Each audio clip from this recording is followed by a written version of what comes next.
What is up, YouTube? It's Kingfisher745, and welcome to your daily dose of doom.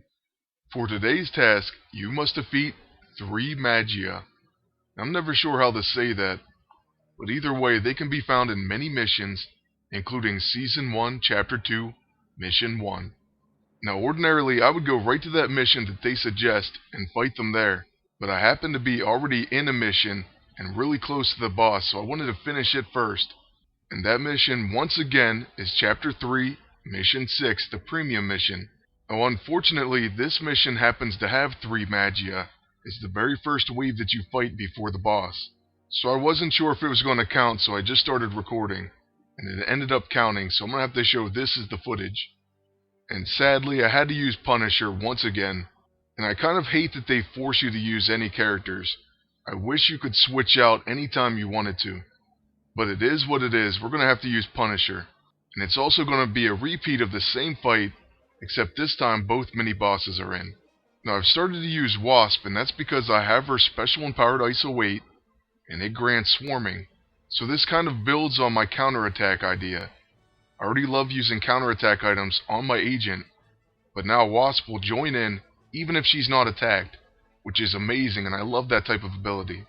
And I was thinking of other characters that do things sort of like this, and one that crossed my mind was Sabretooth.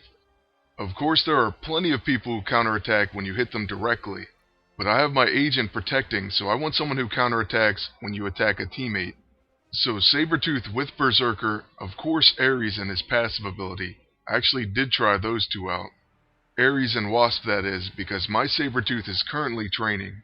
And then there's a few other options like Black Knight. And once Black Knight puts Blood Curse on an enemy, but they also have to have bleeding. And I know there's some other ideas as well, like preemptive strikers like Union Jack and Magneto. But yeah, I think I'm going to stick with Wasp and Sabretooth or Ares. Alright, so our first attack will be a Warbringer Axe against a Tactician. And that finishes him already. So we just have 2 more to complete this task. Then what I like to do with Wasp is start with a Skirmish Scramble. It's a stealthy attack, and it's going to place 2 debuffs on the opponents. This is going to cause her, with her empowered ISO 8, to have a 100% counterattack against them. And as I was explaining, it doesn't matter if she's attacked or not. Even if you attack her allies, she will counter. Now with Punisher, we'll switch to our Bruiser form, and then we're going to use his Reforged Batstone. So it hits everyone and gives them Enraged. Next, we're going to have to wait through 2 of their attacks. But like I said, the counterattack's going to be rolling now. It doesn't require that much setup, and with Ares, it requires even less. The difference is with Sabretooth, you will have to cast his Berserker. The only thing I like about it is it kicks in quite often. It has a really high proc rate, so I love that. Now, as this wave is finished from counterattacks, I should explain why I keep running this mission. First, I was making sure I had footage for the Spider-Man and Black Cat heroic battle, and that video is going to be released later today. I'm also trying to farm both of their empowered ISO 8, and so far I haven't had any luck with them. So yeah, that's why I've been farming this mission specifically. But anyways, this battle should get a little bit more interesting now. We're facing 2 mini-bosses and Hammerhead. My agent's actually getting kind of low on health, but we're not even going to worry about healing him. Instead, I'm going to use Quick Reflexes, and then Improbability Field. But yes, this field could give him some healing if we're lucky enough. Of course, the Light Fantastic would guaranteed heal us, but let's go with the field instead.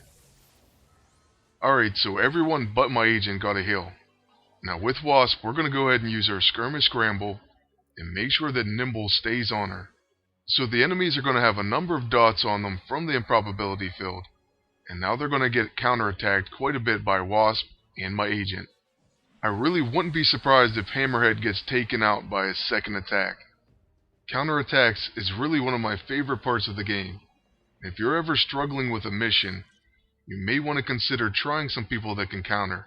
It's sort of like getting a free hit, and then on your turns you can keep healing your characters. Yes, you have to be a little bit more patient, but if you do have healing items, and maybe even an item like Counter Strike, you can end up beating an encounter that otherwise might prove quite difficult.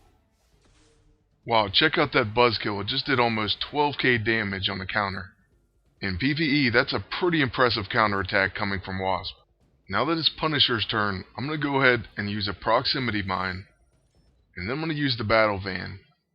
This ability can do quite a bit of damage if the opponent's set up right. This unfortunately isn't a perfect setup, but still we're going to go ahead and use it because the battle is going to end pretty soon. Alright, so now we're going to have to sit through 4 attacks from the bosses. Unfortunately, my agent ends up being unable to counterattack, so it's going to leave these bosses still alive. Well, at least Jack-O-Lantern. Because with the damage over time effects, and also the counterattack from Wasp, I don't think Madam Mask is going to make it. Let's see if Wasp can do another big buzzkill finish on yet another boss. My agent's unable to counter still, so we do finish with Wasp. Then we have to skip our turn from a stun. So let's use our level 9, that fist bump, on Jack-O-Lantern. It does a pretty nice amount of damage, and now we can easily end this battle with Punisher. So we'll switch over to Tactician just to be safe. This will give us an extra turn if we did miss, but no extra turn needed. Alright, so let's get our score and then complete this task. We got 100,000 perfection, so that's a pretty good score. And then covert task complete. Another 5 impending lockboxes, and we're that much closer to recruiting Doom. So that's going to be it for day 10. Thank you all for watching, and please like, comment, and subscribe if you want to see more videos. Until next time, good luck and take care.